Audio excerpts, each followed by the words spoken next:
เฮามาอาศัยโลกสัวขู่สัวยามบ่แม่นบนอยู่อันถาวรโลกเป็นหม่องมาเยี่ยมมาพักขันคนมีปัญญาก็สิฮู้จักสร้างน้ำทำบุญเก็บเกี่ยวสัมภารธรรมเก็บกรรมบุญกุศลเพื่อนำพาดวงจิตดวงใจเจ้าของให้มันไปดีกว่าเก่าให้มันไปดีไปงามเพราะว่าถ้าตราบใดเฮายังบ่ทันถึงมรรคผลนิพพานการเวียนว่ายตายเกิดมีแน่นอนโยมจงมั่นใจเด้บาปมีจริงบุญมีจริงชาติหน้าชาติก่อนมีจริงนรกก็มีจริงสวรรค์มีจริงเฮ็ดดีก็ย่อมได้รับผลดีจริงเฮ็ดชั่วก็ย่อมได้รับผลชั่วจริง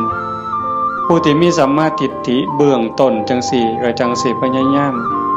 บ่ให้วันเวลาชีวิตผ่านไปโดยเปล่าประโยชน์พยายามสิเอากำไรให้มันเป็นชีวิตที่มีกำไรเฮามาเยี่ยมมายามมีวันเวลาที่อาศัยอยู่ในโลกนี้บ่โดนก็ถือเอาประโยชน์ให้ได้หลายที่สุดเพราะว่าเมื่อสิ้นลมหายใจปั๊บทุกอย่างคืนสู่ธรรมชาติ